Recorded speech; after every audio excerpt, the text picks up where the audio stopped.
So with any sort of project, technology adoption project, I think defining success is quite difficult.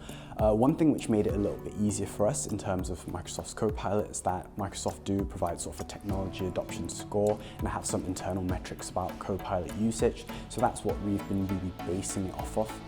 But apart from that, we also get some feedback surveys from employees who are using Copilot to just sort of see how they feel about it. Is it saving them time? How much time is it saving them? But I think it'd be short-sighted to just purely put it down on these sort of metrics, because I think it's quite a holistic thing, success. It's not necessarily just the time that it's saving them day to day at work, but how it makes them feel about the job, if it increases their well-being by reducing their workload, things like that. So it is quite a long-term thing, and it's something that we'll continue to monitor. There have been times which it has not exactly worked as we've thought or intended.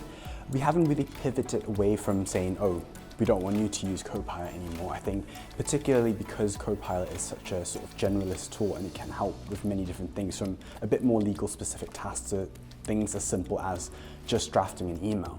But I think so what we do is we sort of pivot the focus on what Copilot can do, because one of the things we thought initially would be really helpful is sort of Teams transcriptions meetings. But we found in one of our firms, they don't actually do that many virtual meetings. A lot of it's in person. And while we can sort of do transcriptions for that, the technology wasn't quite ready or wasn't quite there yet. So we've pivoted it to different sort of tasks, such as helping them draft emails or helping them search through files to make their lives easier in those aspects. So it's sort of pivoting the focus rather than saying, oh, let's not use Copilot here anymore. But we'll continue to sort of monitor the feedback, understand what people are using it for, and try and develop these different use cases and really specific use cases and encourage them to continue using it.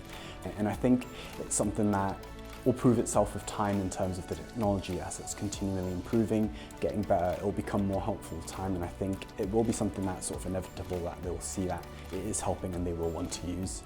And so we're pulling in sort of these new sort of ideas and seeing what it can be used for, and seeing how we can integrate other things in our sort of Microsoft environment as well, such as Power BI, Power Automate, and seeing how it can all pull together to sort of create a really seamless experience for our employees.